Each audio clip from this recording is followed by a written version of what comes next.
Hello everyone, welcome to all of you on our YouTube channel maths hub. आप सभी का बहुत बहुत स्वागत है आपके अपने इस यूट्यूब चैनल मैथ्स हब पे। आई होप आप लोग सभी बहुत अच्छे होंगे और कंसिस्टेंटली प्रिपेयर कर रहे होंगे। जो भी आपके गोल्स है उसके लिए आप लोग ज़रूर मेहनत कर रहे होंगे लाइफ में, ठीक है। तो आज इस वीडियो का आपने टाइटल और थंबनेल दोनों देखा होगा तो आपको एक आइडिया लग गया होगा। बट थंबनेल और टाइटल से बहुत कुछ आइडिया नहीं लग सकता इस वीडियो की, क्योंकि इस वीडियो में मैं कंप्लीट डिस्कशन करने वाला हूँ जो लंबे टाइम से पेंडिंग इश्यूज थे हमारे, ठीक है। सबसे पहली चीज़ कि रिज़ल्ट की एनालिसिस आप देख रहे होगे, टाइटल में लिखा हुआ है कि मुंगेर यूनिवर्सिटी रिज़ल्ट एनालिसिस, ठीक है। इसमें मैं कंप्लीट अपडेट्स भी दूंगा आपको कि आगे आपकी कौन कौन से एग्ज़ाम्स लाइंड अप होने वाले हैं, क्यों इतना ख़राब रिज़ल्ट हो रहा है, क्या यूनिवर्सिटी की सिर्फ गलती है या स्टूडेंट्स की गलती है, क्यों इतने ख़राब रिज़ल्ट की वजह आखिर क्यों है, ठीक है। इसके बाद हम लोग बात करेंगे उन स्टूडेंट्स के लिए भी जिनका पार्ट 1 का रिज़ल्ट आया है और वो प्रमोट हो गए हैं, ठीक है, और कुछ बच्चे फेल भी हो गए हैं, ठीक है। तो जो बच्चे ऑनर्स में प्रमोटेड या फेल हैं, ऑनर्स में फेल हैं, तो उनके साथ क्या सीन रहने वाला है, क्या उनको अभी इस ईयर पार्ट 1 और पार्ट 2 दोनों देना पड़ेगा एक साथ, तो क्या पार्ट 1 में ऑनर्स के साथ सब्सिडरी वापस से देना पड़ेगा, नहीं देना पड़ेगा, या जो लोग सब्सिडरी में केवल फेल है क्या उनको फिर से ऑनर्स पेपर देना पड़ेगा। इन सब चीज़ों पे आज हम बात करने वाले हैं डिटेल में, ठीक है। और आगे भी आपसे हम बात करने वाले हैं कि क्या होगा अगर पार्ट 1 आपने इस ईयर क्लियर नहीं किया तो, ठीक है। तो वीडियो को लास्ट तक देखिएगा, आपकी एक भी डाउट्स आपकी नहीं बचने वाली है। इन केस अगर वीडियो पूरी होने के बाद भी कोई डाउट रह जाए तो मेरी कमिटमेंट है कि इस वीडियो के नीचे आपकी कोई भी अगर डाउट्स हो, ठीक है, जेन्युइन डाउट्स हो, आप कमेंट कर देना, मैं डेफिनेटली उसका रिप्लाई कर दूंगा। क्लियर है। वीडियो में आगे बढ़ने से पहले मैं आपको 2-3 बातें बस जल्दी से बता देता हूँ। अगर आप बीए इंग्लिश ऑनर्स के स्टूडेंट हो, या फिर बीएससी मैथ ऑनर्स के स्टूडेंट हो, या फिर बीएससी जूलॉजी ऑनर्स के स्टूडेंट हो, तो इन तीनों ऑनर्स के लिए हमारे ऐप पे पार्ट 1, पार्ट 2 एंड पार्ट 3 यानी फर्स्ट ईयर, सेकेंड ईयर और थर्ड ईयर, ये तीनों ईयर के लिए कोर्सेज स्टार्ट हो चुके हैं ऐप पे, क्लासेस स्टार्ट हो चुकी है ऐप पे। तो अगर आप चाहो तो इस कोर्स में इनरोल कर सकते हो। आप अपनी बेहतर तैयारी के लिए कि कैसे आप बहुत अच्छी तैयारी कर सकते हो, अपनी कंप्लीट कोर्स आपके लिए ऑनलाइन अवेलेबल है ऐप पे हमारे। इसकी क्लासेस भी स्टार्ट हो चुकी है, तो आप अगर चाहो तो ऐप को डाउनलोड करके उस पर रजिस्टर करके इस कोर्स को में इनरोल कर सकते हो, यानी इस कोर्स में एडमिशन ले सकते हो। बाकी कुछ और डिटेल्स के लिए आप नीचे स्क्रीन पे नंबर चल रहा होगा, इस नंबर पे कॉल या व्हाट्सएप करके अधिक जानकारी ले सकते हो। चलो स्टार्ट करते हैं इस वीडियो को और एक एक करके हम लोग बात करते हैं। सबसे पहली चीज़, क्यों इतना ख़राब रिजल्ट हुआ मुंगेर यूनिवर्सिटी में बीएससी स्ट्रीम का, साइंस स्ट्रीम के बच्चों का। क्या यूनिवर्सिटी सिर्फ और सिर्फ जिम्मेदार है या फिर बच्चे भी उतने ही जिम्मेदार हैं? तो देखो मैं 2-3 चीज़ें बता रहा हूँ। यूनिवर्सिटी की जो फर्स्ट ईयर रिज़ल्ट जो आ रही है, जब से रिज़ल्ट आ रही है लगभग लास्ट 2 ईयर्स और 3 ईयर्स, जो 18 से 21 वाले जो सेशन के स्टूडेंट हैं, उस टाइम से यूनिवर्सिटी की रिज़ल्ट्स ख़राब ही आ रही है, ठीक है। तो पहले तो ऐसा था कि यूनिवर्सिटी थोड़ी बहुत एक्सपेरिमेंट कर रही थी स्टूडेंट्स के साथ, जो कि बहुत एक्सपेरिमेंट सक्सेसफुल नहीं हुआ, ठीक है। अभी इस ईयर रिज़ल्ट ख़राब होने का कारण था कि एग्ज़ाम आपकी क्या हुई है, ऑब्जेक्टिव हुई है। केवल और केवल 34% स्टूडेंट पास हुए हैं, बीएससी की मैं बात कर रहा हूँ, यानी लगभग 66% बच्चे तो फेल हो गए। समझ रहे हो इस चीज़ को? यानी प्रमोट है तो फेल ही समझो यार, कि बहुत एक टेंशन तो हो गया ना आपको। अब चलो आगे बात करते हैं क्यों इतना ख़राब रिजल्ट हो रहा है। तो देखो कहीं ना कहीं जिम्मेवार स्टूडेंट्स भी हैं, इसलिए क्योंकि आप लोग ग्रेजुएशन को बहुत लाइटली लेके चलते हो, बहुत लाइटली, ऐसा कि जब तक आपका एग्ज़ाम बहुत पास नहीं आ जाता है या फिर फॉर्म फिलअप नहीं करते हो, आप लोग जगते ही नहीं हो। अगर डेली 1-1 घंटे भी अगर ग्रेजुएशन के लिए प्रिपरेशन करो तो एक टाइम पे आके आपके लिए वो बर्डन नहीं होने वाला है। आप जिस चीज़ के लिए ग्रेजुएशन को साइड रख रहे हो ना, जो आपका मोटिव है कि मुझे कॉम्पिटिटिव एग्जाम्स क्लियर करना है, ये क्लियर करना, वो क्लियर करना है, डोंट फॉरगेट कि सारी जितनी भी अच्छी चीज़ें हैं ना, वो ग्रेजुएशन हो, अगर आप ग्रेजुएट हो जाओगे ना उसके बाद ही आप एलिजिबल हो पाओगे। तो ग्रेजुएशन आपको एलिजिबिलिटी प्रोवाइड कराता है, तो इसको इतने हल्के में मत लो आप लोग। और अब ये जो रिजल्ट ख़राब हो रहा है ना, ये अभी आपको क्या हो रहा है, थोड़ा सा 10-15 दिन का दुख होगा, फिर वापस आप उसी फेज़ में आओगे। फिर पार्ट 2 का रिजल्ट ख़राब होगा, फिर उस फेज़ में आओगे। जब पार्ट 3 भी ख़राब हो जाएगा तो समझ में ही नहीं आएगा आप करोगे क्या। तो कॉम्पिटिटिव एग्जाम्स के लिए अगर आप प्रिपेयर कर रहे हो, दैट्स वेरी गुड, बट आपको ग्रेजुएशन के लिए भी टाइम देना है। इसलिए टाइम देना है क्योंकि अगर ये आप ठीक से नहीं क्लियर कर पाओगे तो यही तो आपको एलिजिबिलिटी दिलाएगा। अभी आप पार्ट 1 में फेल हो गए, ठीक है, तो अगर आप पार्ट 3 में फेल हो जाओगे तो क्या उस ईयर आप कोई भी कॉम्पिटिटिव एग्जाम दे पाओगे? आप ग्रेजुएट ही नहीं हो पाओगे। समझ रहे हो इस चीज़ को? तो आप इस चीज़ पे कंप्लीट फोकस करो कि ग्रेजुएशन पे भी एक एक घंटा, मैं बहुत ज़्यादा नहीं कहता हूँ कि 4-5 घंटे पढ़ो, ठीक है, 1 घंटा डेली दो ग्रेजुएशन पे, ठीक है। अगर थोड़ा थोड़ा डेली पढ़ते चलोगे तो एकाएक ऐसा नहीं होने वाला है कि बहुत बड़ा पहाड़ टूट पड़ेगा कि 10 दिन में अब इतना कुछ कैसे कंप्लीट करेंगे, ठीक है। हमारी जितनी ऑनलाइन कोर्सेज है, मैं कहता हूँ आपसे, आप नहीं लोगे आपको ज़रूर रिग्रेट होगा, आप उसमें ज़रूर इनरोल करो। आप इनरोल करोगे वो वर्थ इट होगा आपके लिए। क्यों होगा? आप उसमें क्या है कि हम लोग पहले से जो कोर्सेज स्टार्ट करते हैं, क्यों करते हैं? कि आपके लिए भी बर्डन ना हो। आप डेली अगर क्लास करते जा रहे हो तो वो कभी आपके लिए बर्डन नहीं होगा, ठीक है। ऑनलाइन कोर्सेज अवेलेबल मैंने करवाए आपके लिए सिर्फ इसलिए कि रिजल्ट्स अच्छे हों बच्चों के। इतने अफोर्डेबल प्राइस पे हमने सब कुछ अवेलेबल करवाया आपके लिए ऑनलाइन, कि आपका कुछ भी हैम्पर ना हो, आपका बहुत ज़्यादा टाइम नहीं लिया जाए। मैं बोलता हूँ बस 1 घंटे, ठीक है। अगर आपने हमारे किसी कोर्स में सब्सक्रिप्शन लिया, बस 1 घंटे आप निकाल के दो, दिन के 1 घंटे दो, काफ़ी है। और जितना क्लासरूम में पढ़ाया जाता है, इस गारंटी के साथ कि उससे बाहर एक भी चीज़ एग्ज़ाम में नहीं जाता है, ठीक है। तो ये सारी चीज़ें मैंने आपके लिए अवेलेबल करवा दी है। चलो अब आगे बात करते हैं कि जो फेल हो रहे हो आप लोग, क्यों हो रहे हो, इतने ज़्यादा लोग प्रमोट क्यों हो रहे हैं। तो देखो भाई, सबसे पहली चीज़ है कि अगर आप सीरियसनेस नहीं रखोगे अपने अंदर तो ये रिज़ल्ट ऐसा ही रहने वाला है, ठीक है। अगर अभी ये दुख आपको 5 दिन का लग रहा है, अभी भी बहुत सारे स्टूडेंट पता है कैसे होंगे, ठीक है अभी पार्ट 2 का रिजल्ट का वेट कर लेते हैं ना। एक देखो, ये हैबिट सुधारो। अगर कॉम्पिटिटिव एग्जाम्स के लिए भी प्रिपेयर कर रहे होगे ना, तो ये हैबिट आपको सुधारना पड़ेगा। कैसे सुधारना पड़ेगा? अगर आप किसी एक पेपर को दे के आ गए हो, ठीक है, अब जब तक उसका फाइनल रिजल्ट नहीं आ जाता तब तक हाथ पे हाथ धरे। आपकी आदत क्या है? बैठे रहने की। आप पार्ट 2 का एग्ज़ाम दे के आ गए, आप चुपचाप बैठे हो। अगर पार्ट 2 में फेल कर जाते हो तो भी पार्ट 3 के लिए प्रिपरेशन तो करोगे कि नहीं करोगे? मेरे को ये बताओ। और पार्ट 2 में अगर फेल करते हो तो पार्ट 2 प्लस पार्ट 3 दोनों एक साथ प्रिपेयर करना पड़ेगा उतने ही टाइम में। कहीं अच्छा है कि पार्ट 2 अगर दे के आ गए हो, पार्ट 3 की प्रिपरेशन शुरू कर दो। पार्ट 1 का पेपर हो गया, पार्ट 2 की प्रिपरेशन में लग जाओ। क्या होगा नहीं होगा ये रिजल्ट आने के बाद देखा जाएगा। अभी आप बताओ कि आप पार्ट 1 में फेल हुए जैसे, ठीक है, तो पार्ट 2 के लिए आपको प्रिपेयर करना है नहीं करना है? मेरे को ये बताओ। तो अगर करना ही है मेरे भाई पार्ट 2 के लिए प्रिपेयर, तो 1 महीने जो 2 महीने आप लेट हो रहे हो, क्यों हो रहे हो? आप पहले से प्रिपरेशन स्टार्ट कर दो। समझ रहे हो इस चीज़ को? किसी एक चीज़ को करके बैठ मत जाओ कि अगर सिर्फ एक चीज़ हो गया तब इसका फाइनल डेस्टिनेशन आएगा तो फिर मैं आगे प्रिपेयर करूँगा, ठीक है। अगर आपको ये कॉम्पिटिटिव एग्जाम्स, कोई भी एक एग्ज़ाम मान लो आप देके आ गए, जब तक इसका फाइनल रिजल्ट नहीं आ जाता मैं बैठा रहूँगा, इसमें फाइनली पता चल जाए पास हो रहा हूँ फेल हो रहा हूँ, फिर मैं आगे बढ़ूँगा, ठीक है। तो अगर ये एटीट्यूड रखोगे तो ज़िंदगी में बहुत कम सक्सेस मिल पाएगी, ठीक है। सक्सेस का मतलब ये, अगर एक चीज़ आप अचीव कर लिए हो तो उसके लिए आप खुश मत हो बहुत ज़्यादा, ठीक है। एक दिन काफ़ी है, नेक्स्ट डे वापस बैक टू वर्क।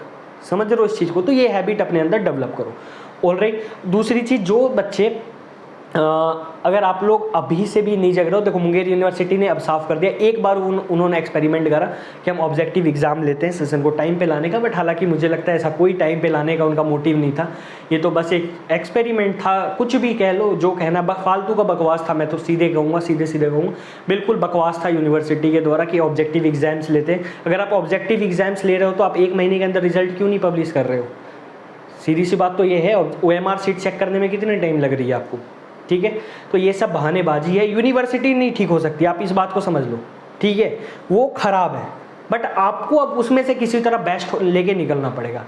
अब आप कश्मीर जाके तो पढ़ नहीं सकते हो, बिहार के बच्चे हो, ठीक है, तो आपको यहीं रह के किसी ना किसी तरह से तो निकलना होगा। समझ रहे हो? तो खुद रास्ता ढूंढो कैसे क्या करना है और खुद उस चीज़ को इम्प्लीमेंट करो, कोई करके देने वाला नहीं है। क्लियर है मेरी बात? आगे बढ़ते हैं। जो लोग ऑनर्स में प्रमोट हो गए हो, जिनके ऑनर्स में प्रमोट कब होते हैं लोग, मेरी बात सुनो, ऑनर्स में कब फेल होते हैं लोग? जब ये 90, ऑनर्स आपका 200 मार्क्स का होता है, अगर आपके मार्क्स लेस देन 90 है, ठीक है, तो आप फेल हो चुके हो, ठीक है। इसका मतलब नेक्स्ट ईयर आपको फिर से दोनों पेपर देना होगा, पेपर 1 पेपर 2 दोनों के एग्जाम्स देने होंगे, ठीक है। और अगर आप पार्ट 1 में जो बच्चे फेल है, ध्यान से इस बात को सुन लो, अगर आपने इस ईयर पार्ट 1 क्लियर नहीं करा तो आपको पार्ट 3 में एडमिशन नहीं मिलने वाला है, ठीक है। ये बात याद रखना। तो अब जो है ना, पार्ट 1 के लिए आपके ये लास्ट चांस है। अगर इस साल भी आपने क्लियर नहीं करा ना तो पार्ट 3 तो भूल ही जाओ, फिर से वापस शुरू करो, पार्ट 1 पार्ट 2 पार्ट 3, ठीक है। तो आपको पार्ट 3 में एडमिशन ही नहीं मिलने वाला है, ठीक है। जो लोग फेल हो, अभी पार्ट 2 में आपको एडमिशन मिल जाएगी, पहले जो पास है उनकी एडमिशन प्रोसेस स्टार्ट होगी, फिर जो लोग प्रमोटेड है उनके लिए एडमिशन प्रोसेस स्टार्ट की जाएगी यूनिवर्सिटी के द्वारा, ठीक है। और उसके बाद और जो लोग सिर्फ सब्सिडरी में प्रमोटेड हो तो मेरे भाई सब्सिडरी के लिए ही आपको बस एग्ज़ाम देना होगा।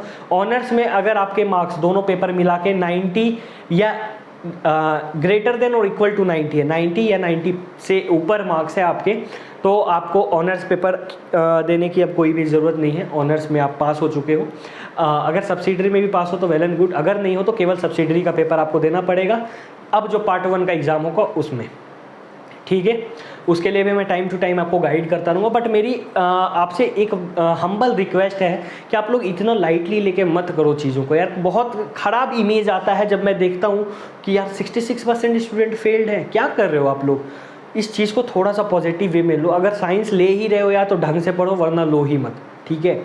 और देखो कुछ जगह आपको क्या लगता है ना कि अभी देखो अभी जितने बच्चे फेल हो गए ना, तो उनको अभी ये एहसास हो रहा होगा यार अगर हम पढ़ लेते अच्छे से तो क्या पता पास हो जाते, ठीक है। तो अभी जो चीज़ का रिग्रेट हो रहा है ना, वो रिग्रेट कभी मत रहने दो अपने अंदर, ठीक है। रिग्रेट नहीं होना चाहिए लाइफ में हमेशा।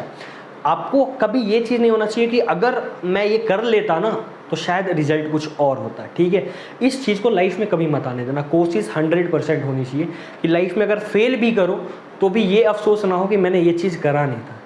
तुम दिलो जान से उस चीज़ को करो, सक्सेस बिल्कुल मिलेगी, ठीक है। एक बार जान लगा के तो देखो। आगे बढ़ते हैं हम लोग।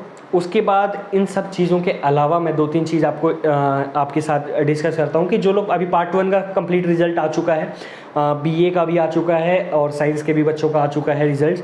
आगे बात करते हैं अब उनके लिए पार्ट 2 के लिए क्या चीज़ें हैं। अभी तो अब आप यही कर सकते हो कि पार्ट 1 प्लस पार्ट 2 दोनों कंबाइन साथ में प्रिपरेशन स्टार्ट कर दो, क्योंकि पार्ट 2 का एग्ज़ाम आपका आई होप दिसंबर में होना है, ठीक है। पार्ट 2 की एग्ज़ाम आपके दिसंबर में आप एक्सपेक्ट कर सकते हो।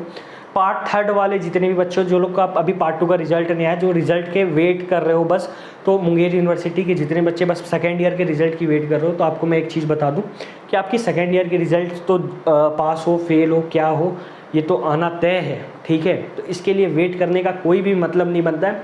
आप लोग अपनी प्रिपरेशन स्टार्ट रखो। देखो पार्ट 1 का रिजल्ट क्लियर हो चुका है तो पार्ट 2 की ही रिजल्ट पब्लिश की जाएगी, ठीक है। और वो भी बहुत अब जल्द आपको रिजल्ट देखने को मिलेगी यूनिवर्सिटी के वेबसाइट पे, ठीक है। बट पार्ट 2 में पास करोगे या फेल करोगे फिर भी आपको पार्ट 3 पढ़ना ही पड़ेगा, पार्ट 3 देना ही पड़ेगा if you want to graduate. और एक बात याद रखो कि सेशन जो है ना आपका, आप कोशिश करो उस सेशन में आप पास आउट हो जाओ। एक तो वैसे ही यूनिवर्सिटी की एग्ज़ाम इतनी लेट चलती है, अगर फिर भी आप उतने में भी क्लियर नहीं कर पाओगे तो आप थोड़ी इतना टाइम आप ले पाओगे।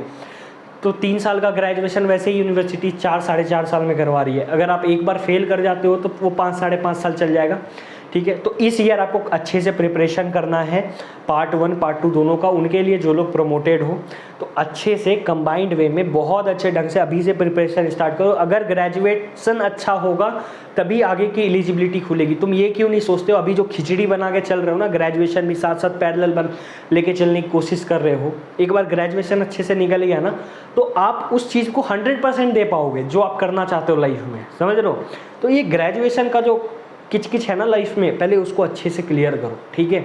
इतना ज़्यादा अपने आप को पैनिक मत क्रिएट करो अपने माहौल में, ठीक है। तो आई होप कि सभी लोगों की डाउट्स मैंने क्लियर कर दिए होंगे इस वीडियो में। हमारी कोर्सेस ऑनलाइन कोर्सेस सारी कोर्सेस अवेलेबल है ऐप पे। आपको कोई डाउट्स हो कोर्स के रिगार्डिंग कोई जानकारी चाहिए तो आप कॉल या व्हाट्सएप करके ले सकते हो वो जानकारी। इतने अफोर्डेबल फ़ी पे हमने सारे कोर्सेज अवेलेबल करा रखे हैं आपके लिए। पार्ट 2 की बैचेस चल रही है, पार्ट 3 की कोर्सेज स्टार्ट हो गई। आप बताओ पार्ट 3 की कोर्सेज इतने अफोर्डेबल फ़ी में कहीं भी आपको नहीं मिलने वाला है, ठीक है।